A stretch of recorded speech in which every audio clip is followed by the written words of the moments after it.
All right, well, let's go ahead and get started. Welcome, and Mary Jean, thanks for setting this up and coordinating. It's absolutely my pleasure to be with you this evening and share some plans that we've made regarding our return to campus for the School of Music, Art, and Theater at North Park University this fall. As you know, my name is Rebecca Ryan. I serve at North Park University as Associate Professor of Music, Music Department Chair, and Interim Dean for the School of Music, Art, and Theater. So the purpose of our meeting this evening will be threefold: to notify and direct you to resources the university has created to inform the students, faculty, and staff about the fall semester. Amen. Second, to share more specific information about music, art, and theater departments, such as modes of instruction, academic coursework, physical spaces, events, and specific policies and procedures. And third, to provide a space for questions and answers following the presentation.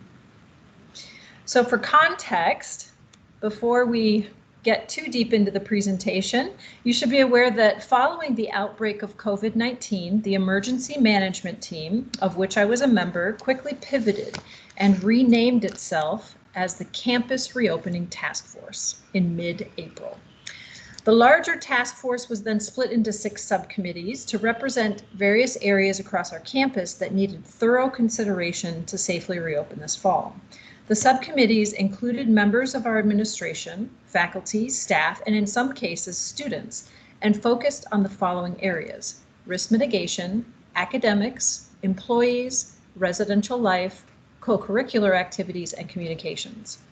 I had the pleasure of serving alongside Dr. Julia Davids, Professor of Music and Director of Choral Activities, on the Academic Subcommittee, and with Dr. Chad Eric Bergman, Professor of Theater and Theater Department Chair, on the Co-Curricular Subcommittee. Each of these subcommittees were and still are charged with a variety of tasks while keeping in mind the overarching guiding principles provided by our campus president, which are: the first, to protect the overall health and safety and wellness of our students, faculty, and staff as guided by the CDC, state and local protocols, and governing bodies for colleges and universities. And second, to deliver the highest quality academic and residential experience that we can within available resources. So let's begin by reviewing some of the information and resources the university has created. As you may already be aware, several notifications have been sent from the university to your North Park University email addresses concerning our plans to safely reopen. These messages, along with other valuable materials, have been posted and archived on our Fall 2020 website. And this is the first resource that I'd like to share with you. Feel free on your screen to click on the links because as they appear on your screen, they are active links. The Fall 2020 webpage acts as a central hub where the university has and will be posting important information and updates. I invite you to visit this page as needed for the most updated information. Second, and located on the same webpage, I'd like to call your attention to 4 training modules. These modules were developed by our university nurse and head athletic trainer, and together they've worked tirelessly to interpret and stay current on all matters related to COVID-19. In addition, they've worked with departments across campus to ensure stringent disinfection procedures.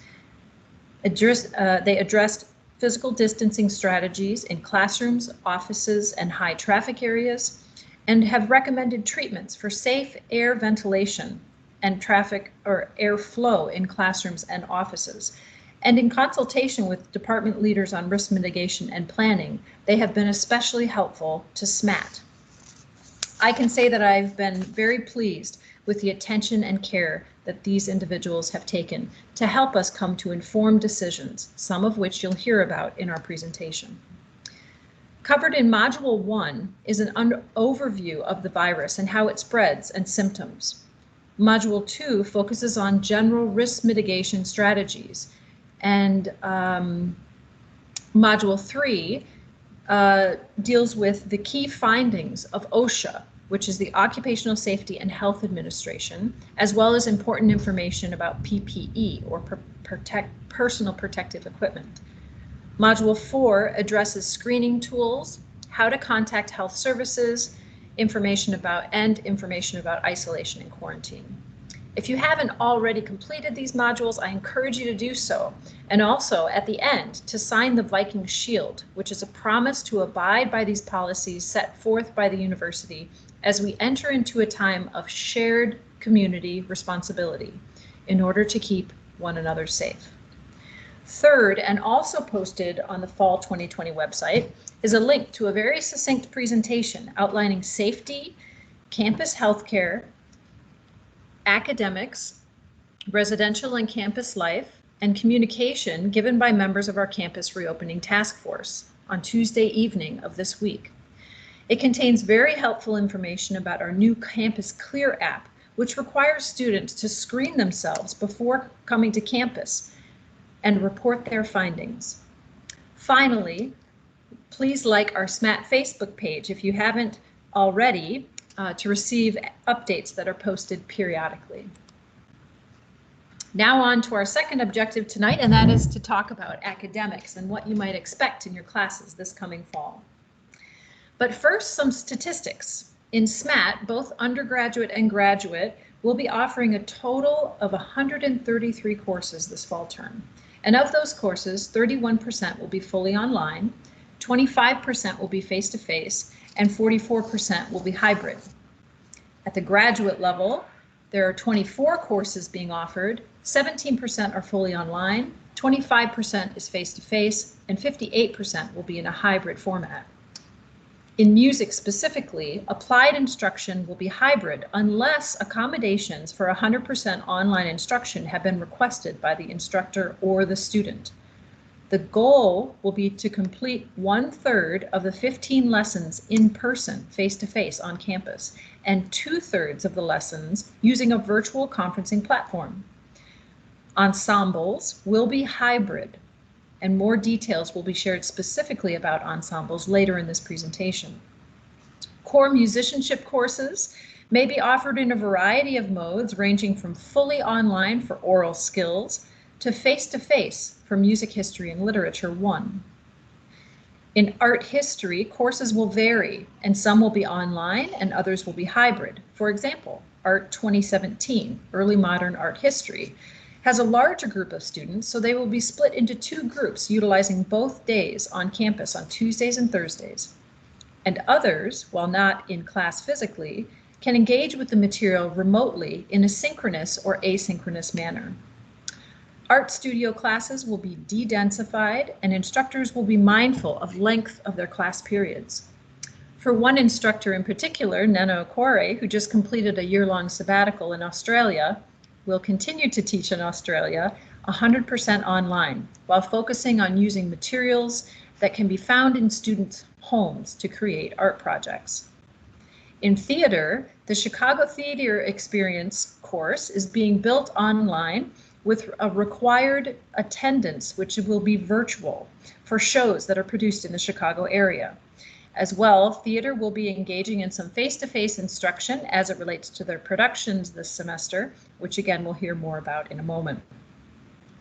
The instructional delivery mode, noted on your class schedule and self-service, will be one of the 3 options, either online, face-to-face, or hybrid. Please be alert to communications via your North Park email address from each of your professors to adequately understand your responsibilities and expectations. In a normal semester, it may take a week or 2 to get used to this schedule, but this term it will always require constant awareness and our nimble attention. Regarding physical spaces on campus, our risk mitigation team worked closely to evaluate our spaces and make them safe. In each building, there was a 30% or more reduction in each room to accommodate for appropriate physical distancing. In music, for example, in Hanson Hall, as you see on your screen, if you've been on our campus, you'll notice that recognizable changes have been made to the lobby, posted on the left, and our beloved H22, posted on the right. It was recommended that cloth furniture be removed and replaced with items that could easily be wiped down. For music, art, and theater, in Wilson Hall, you'll notice a de-densification in each classroom and the removal of furniture. For example, Wilson 21, which is primarily used for art history and music theory and oral skills, the cap was 30, but is now 11. And in Wilson 24, pictured on the right, primarily used for music theory and oral skills, now has a cap of 8. For theater, because their academic coursework will be online, they will be utilizing a studio on Foster Avenue as a temporary home base for their 2 fall productions. As well, throughout all SMAT facilities, you'll notice hand sanitizer dispensers in each classroom, studio, and practice room, as well as many dispensers in high traffic areas. You will also notice paper towel dispensers and spray bottles so that we can all contribute to our shared community responsibility and keep one another healthy and safe. Events and ensembles. So in music, as previously mentioned, all ensembles will be delivered in a hybrid format, with ensemble rehearsals both virtual and face-to-face. For all face-to-face elements, physical distance and masking will be required at all times. As well, specific PPE items have been purchased by the university, such as special singer masks, movable plexiglass shields, and Windsorb spit catchers for trumpets, to name a few items. Ensembles will utilize their posted class days and times for rehearsals. However, in keeping with the most recent research, directors will divide students into small groups or sectionals, 10 or less, to reduce the number of students in the room at one time, and use smaller rehearsal time, 30 minutes or less, with space ventilation intervals in between sessions of 30 minutes to allow for proper ventilation. All concerts will be delivered as live streamed events or prepared as recordings for online viewing. More specifically, the focus of university choir, women's chorale, and chamber singers in all modes of instruction will be skill development, vocal technique, applied sight reading skills. And there will be a focus on the intersection of arts and social concerns. For choral events, the goal is to have at least one virtual pre-recorded event for online viewing, as well as participation virtually in our annual Christmas concert, our beloved Festival of Lessons and Carols. The gospel choir will also proceed in a hybrid format with small groups meeting in rotation for face-to-face instruction and additional instruction online through our learning management system, Canvas. The goal will be to virtually record 5 pieces to be integrated into chapel and college life services, as well as the Festival of Lessons and Carols. The gospel choir touring ensemble and band will resume in the spring semester. University Ministries worship team ensembles will create recorded material to be used in weekly chapel services and college life. Rehearsals will be shaped by content and contribute to monthly themes. Finally, performances for Opera Workshop will be captured as audio recordings, with performers lip-syncing video to create a fully produced music video. For our instrumental ensembles, the University Orchestra plans to meet as a string ensemble only. The fall concert will either be live streamed or recorded and released for online viewing, and the orchestra will also participate in the Festival of Lessons and Carols. Concert band and jazz ensemble will meet in small groups in Hamming Hall. Concerts will be either live streamed or recorded and released for online viewing, and they will also contribute to the Festival of Lessons and Carols. Jazz combos and chamber music are uniquely set up in small groups already, so provided rehearsals take place in large spaces with masks and distance, as well as limited intervals, these ensembles can operate fairly close to what we consider normal. Groups will be assigned with 4 or fewer members, and performances may be live streamed or recorded and released for online viewing. The art department will also proceed with exhibits in the Carlson Tower Gallery as planned. One exhibition will feature quarantine projects, which, as the name suggests, will feature artworks that artists have created during the pandemic. Artworks will be shown virtually using monitors that can be viewed through the windows of the gallery. Another exhibition will feature works of North Park alumna Rachel Lindsay, who just completed her Master of Fine Arts at the University of Illinois Champaign-Urbana. It will also take place in the gallery as an installation that can be viewed through the windows of the gallery, and installations will also be placed outdoors across campus at various sites. Gallery director Tim Lowley also plans to create downloadable PDFs of the exhibitions so they can be interacted with and viewed. The theater department will also have 2 productions this fall, Project 24 and their fall show. For Project 24, as you may have seen in city parks across the city of Chicago using chalk to create physically distanced circles, the theater department will do the same. The audience sitting in these pre-marked circles on the hump or the green space and observing a production from the balcony of LHA, or the exterior of Lecture Hall Auditorium, as pictured on your screen. For the fall show, the theater department will be partnering with Chicago-based Manual Cinema, a Chicago arts collective recently highlighted in the New York Times for their vivacious hybrids of film and theater. During the partnership, Manual Cinema will conduct a workshop and help produce a cinematic puppet production. There are some specific safety policies and procedures we want our students to keep in mind, especially in the music department. And those have to do with applied study and also practice rooms.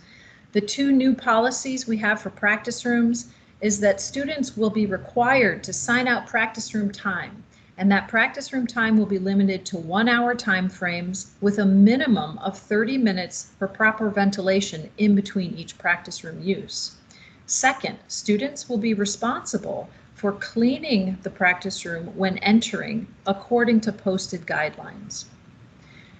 Applied lessons will have a policy of face-to-face lessons being no more than 30 minutes or less, utilizing a large space such as our Anderson Chapel or H202, and also allow for a 30-minute period of ventilation in between uses. I invite you at this time to ask any questions that you might have about our plans for the fall, and I'll go ahead and bring my screen down so I can see your faces and interact.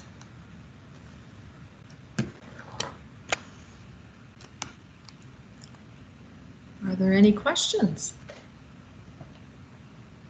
Be sure to unmute yourself. I have a question. Gabe. So I understand distancing and dividing into groups for choir rehearsal, but how will distancing and grouping work for concerts, whether they're pre-recorded or they're or live streamed? How will that work? How will distancing and that work? Yeah, that's a very good question. So we're partnering with a individual who owns their own firm and will be doing the recording and splicing together of videos that we create. So we can split into small groups for recording. I don't know if you saw on Facebook, but I did purchase singers' masks from the Broadway Relief Project. These will be given to every individual in a choir. And these are masks that you can actually sing in. So during the recording, you will be required to wear the mask while we're recording. And again, if we're in small groups in Anderson Chapel and we're spread out 8 to 10 singers, that is the mode we are hoping to utilize in order to capture the material we need, and then our tech will splice it together and create a virtual lessons and carols experience. Does that help? Yeah, that does help. Okay. And then last question. I was a little confused as to the interval for the ensemble groups. Does that mean, is it going to be ensembles are just meeting for a half hour and then leaving, or is it like a half hour and then a half hour break and then another half hour? Or Dr. Davids and the other ensemble directors have been talking about the interval, and research is showing us what we know about droplets and aerosols in the space, that after 30 minutes, there tends to be a buildup of aerosols. So rehearsals will take place for 30 minutes with reduced numbers, and then there will be either whatever the director has in mind, either a break, or there will be maybe circle time outside. Maybe there will be a continuation of a sectional, maybe some singing outside. Again, small groups, everybody's wearing masks, everybody's social distanced. It's up to the instructors really how they're going to be using their time, and they will communicate that either in their syllabus or on a week-to-week basis, so everyone is aware. Okay, thank you. Yep. And I know Dr. Davids is also planning a lot of virtual content as well, so she'll just be communicating about the times, days and times for those. But everything should fall within the time block for the ensemble. Very good question, Gabe.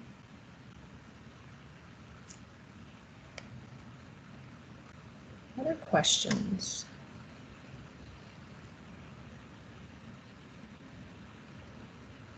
I have a question. Yeah.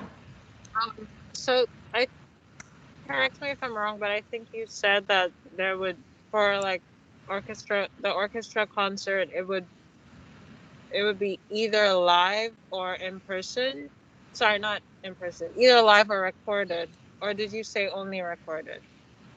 For the orchestra concert, I'm still talking with Dr. Zell about his exact plans and what he has, but it will be one of two options. It will either be a concert played in Anderson Chapel, everybody spread out wearing masks, and it will be live streamed, so it would be in real time, or it would be recorded and captured and then pushed out for online viewing at a later date. Okay, that makes sense. Mm-hmm. And then I have another question with applied lessons. Do we know, is that going to be based on the professor that we're working with? Like they decide whether it's in person or over video, or is it definitely over video? So the goal, unless an instructor has or a student has requested accommodations through our human resources department, the lessons will be 1/3 face-to-face, which is 5 half-an-hour lessons or 6 half-an-hour lessons, depending whether you're registered for 1 credit or 2 credit. And then 2/3 of the lessons will be remote or on a video conferencing platform. So in the case of your string teacher, you would converse with your string teacher to see if there was any accommodations being made. And if not, it would be 1/3 face-to-face, 2/3 remote. And if accommodations were made, then all of your lessons would be virtual. Okay. Thank you. Yeah.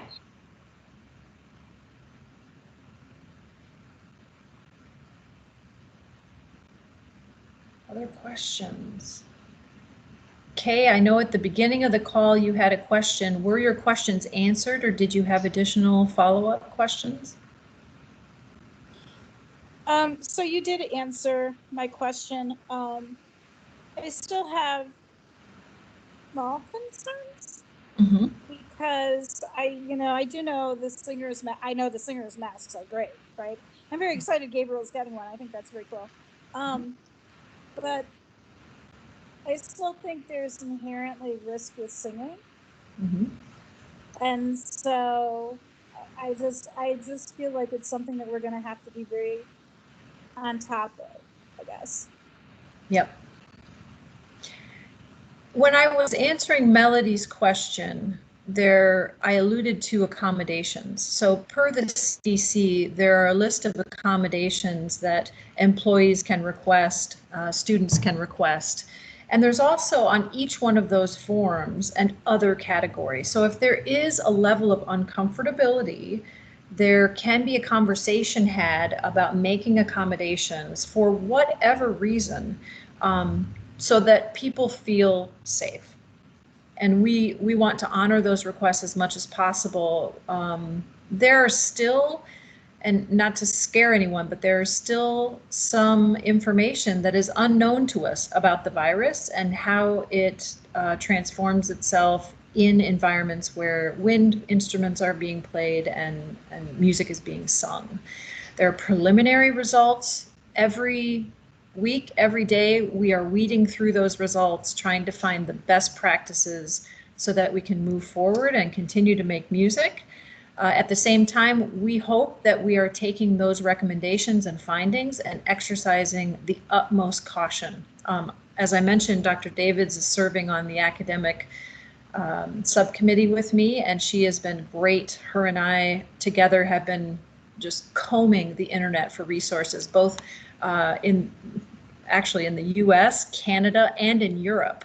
We're starting to see some cases in Europe where they are singing recitals in halls, of course, without an audience.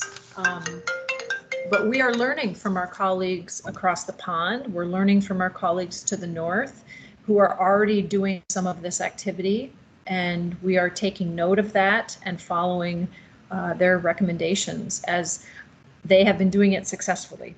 In other words, we're not hearing from our neighbors that they are having huge outbreaks following singing outside or singing a recital in an empty auditorium.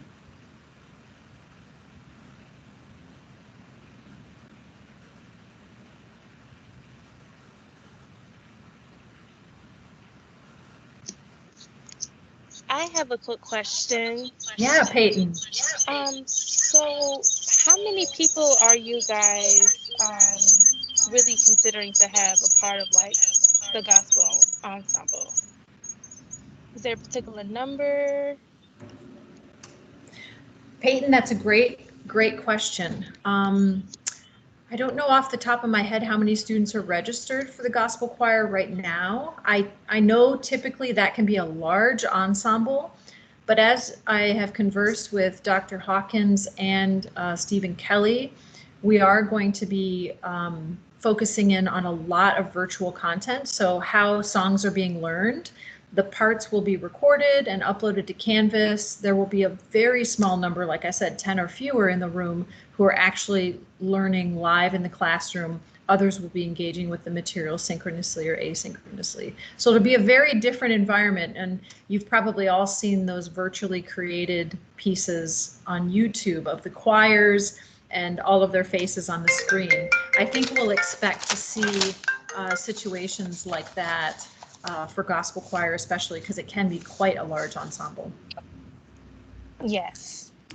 Okay, thank you. Does that help? Yes. Not really. Does. I think during the first, sorry, I think during the first week of class, on Tuesday evenings at 6:30, students will gather. They won't be singing. They'll just be gathering in the space, and the cap is 50 for Anderson Chapel. And we'll get a better sense for what our numbers will be at that time. Okay. Thank you. You bet. Other questions? If students are interested in pursuing a request for accommodations, they can contact Amy Menton in student engagement. And of course, faculty and staff for accommodations go through HR, but there is a process for students to go through. And that could be for one class, it could be for all of their classes, but they could make a request to have all of their courses online for any of the CDC reasons or other reasons. So Dr. Ryan, a question about that. Yep. So is it something they have to do at the beginning, or is it something as they get halfway through the year they have concern about? I think it's nice to know whether or not you've got to decide that at the beginning, or if you've got ability to adjust it as this thing is going on. That question came up, and the answer at the time that question came up in whatever meeting it was in that I was in, is that the student has to ask for it before the semester starts, so that there is a game plan and that it is proceeded in that manner throughout the semester. Yeah. Because I can imagine with all the moving back and forth, it might be challenging in a class of a larger size to then switch modes halfway through.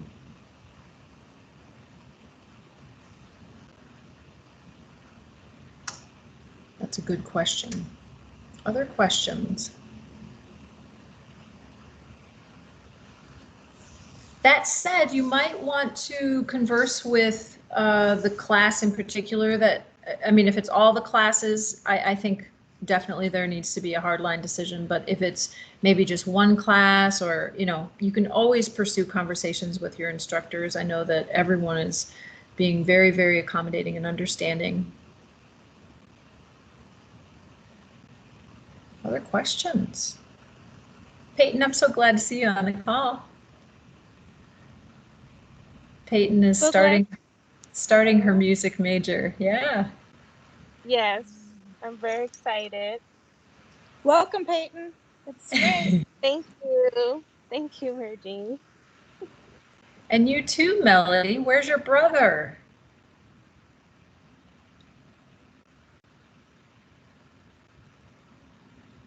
Uh-oh. Oh. I'm not sure where he is. I'm sorry. You're here. not responsible for keeping track of him.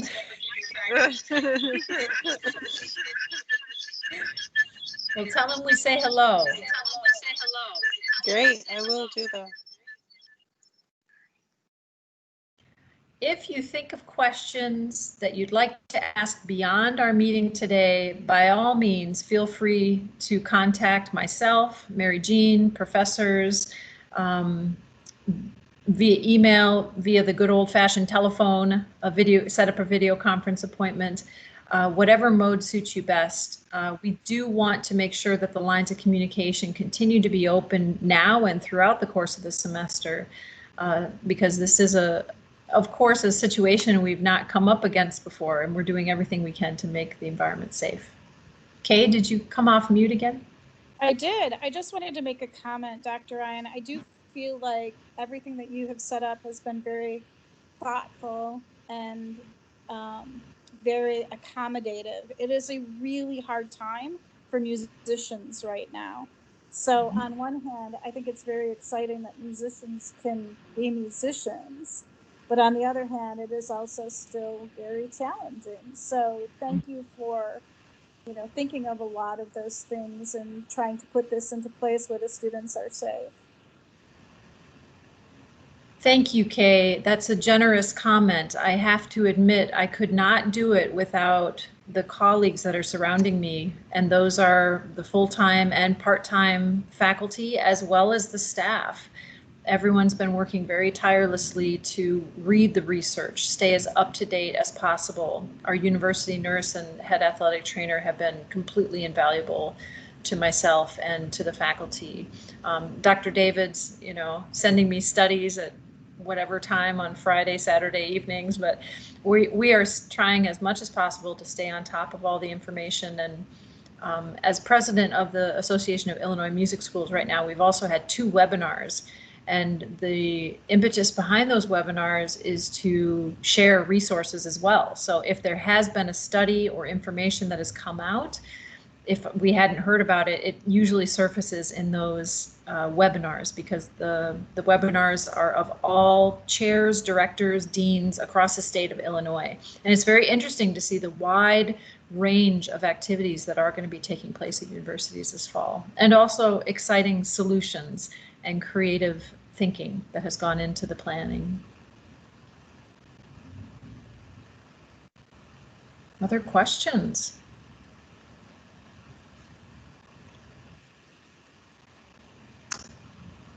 Well, I thank all of you for joining tonight, and I wish you all a wonderful, beautiful weekend. And again, if questions do come up that hadn't been asked or answered in the presentation, or you think of it later, please feel free to reach out. Okay, everyone. Goodbyes are always strange on video conferences, aren't they? Thank you. Okay, thank you. Thank you. Bye, everyone. Have a great weekend. Bye.